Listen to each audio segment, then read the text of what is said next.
Bonjour à tous, merci de prendre le rendez-vous de la revue de presse de ce lundi 29 avril 2019.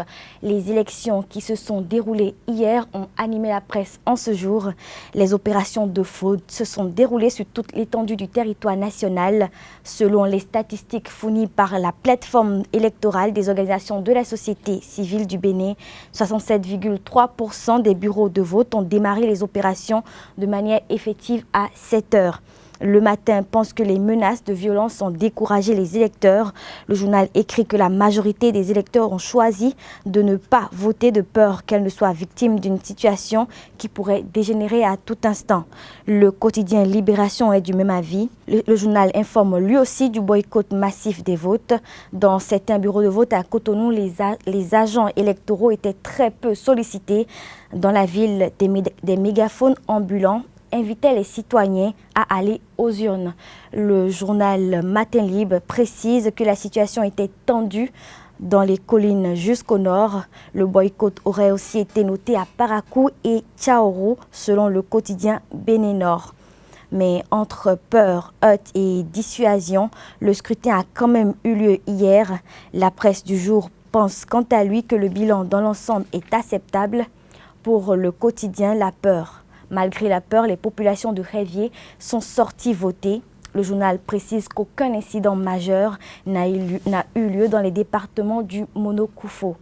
Dans cette ambiance peu appréciable, le chef de l'État Patrice Talon et son épouse Claudine Talon sont allés accomplir leur devoir civique. À 8 heures, le président a voté à l'école primaire publique Charles Guillot de Zongo. C'est d'abord la première dame qui a exercé dans le secret de l'isoloir son devoir citoyen. Après elle, s'en est suivi le président de la République. Au thème de ce geste citoyen, aucune déclaration n'a été faite à la presse par le président. La coupure d'Internet aussi a suscité des analyses et de la critique. En effet, hier, 28 avril 2019, les Béninois ont été confrontés à une coupure générale de l'Internet. Circonscrite aux réseaux sociaux le matin, la coupure s'est généralisée à la mi-journée. Selon la dépêche, une telle opération ne peut aboutir qu'avec l'appui des autorités gouvernementales. Le quotidien pense que la finalité de cette décision était d'empêcher la circulation d'informations à l'intérieur du pays. Cette action, selon la dépêche, aurait révolté plusieurs électeurs qui ont vu leur liberté une fois encore arrachée.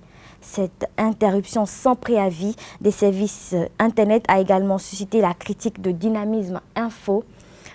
Quand influence politique amène les opérateurs GSM à se foutre de la clientèle, c'est ce que titre le journal. Il précise que la situation reste non élucidée par les autorités compétentes et les responsables des réseaux GSM eux-mêmes. En attendant les explications, il faut noter que l'Internet a déjà été rétabli.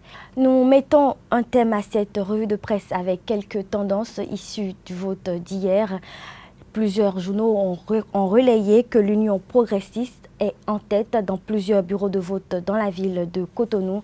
La Sénat, pour l'instant, n'a réceptionné que 20% des urnes. Ce sera tout pour la revue de presse de ce jour. Merci de l'avoir suivi.